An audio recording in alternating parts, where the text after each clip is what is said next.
base and solid point that I'm moving the clay. If I had my fingers opened up, you know, the clay would want to push my fingers around, but here I'm putting as little surface tension and drag on the clay, but still having enough power to move the clay as it's when you're first making a pull on the clay, it's going to resist you pretty heavily because there's some weight to the clay and there's certainly some stiffness to the clay. We like to use clay that's pretty stiff because it gives you the ability to have maybe a little bit more interesting forms and things. I'm continuing to draw this wall of the bowl thinner.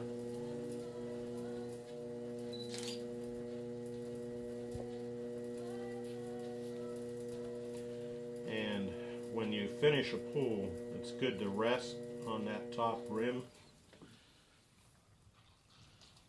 Another thing that I see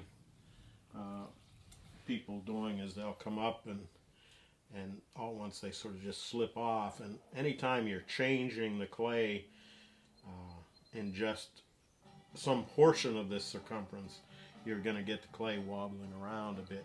So as you're either approaching the clay, very slowly and gradually start to apply pressure, and as you come up to the top of a rim, rest there and change the whole circumference of clay, and it'll tend to give you a lot better result in the long run.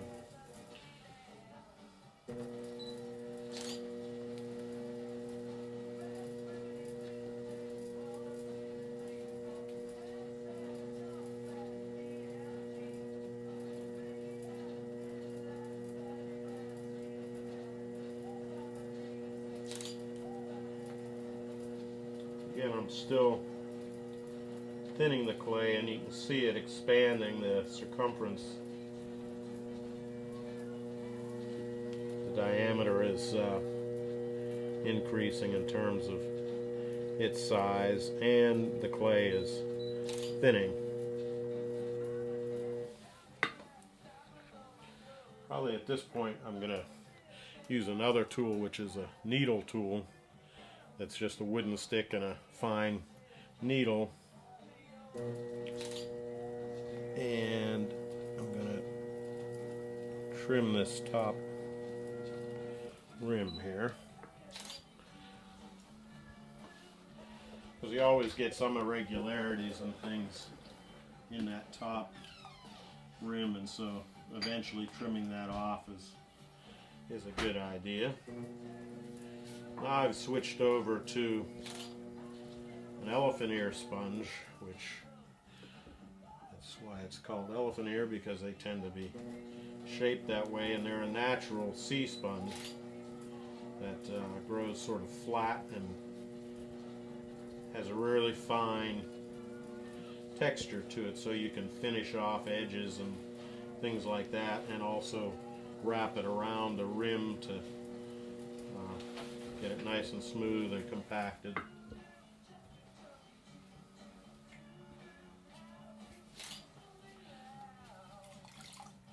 The next tool I'm going to use is a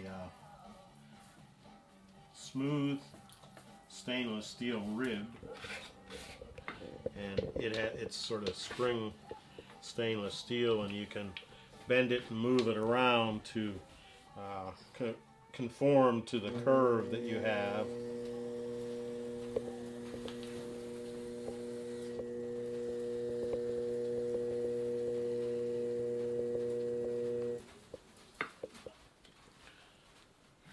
Losing some of our light here, aren't we?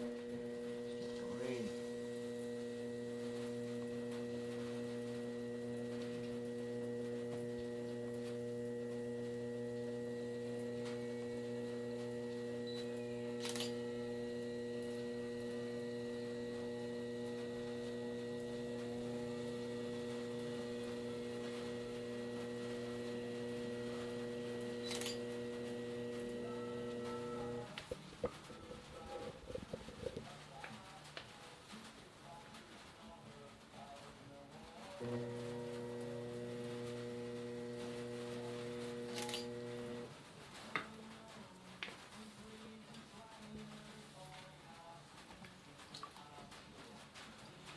any questions or want to interject anything as we go.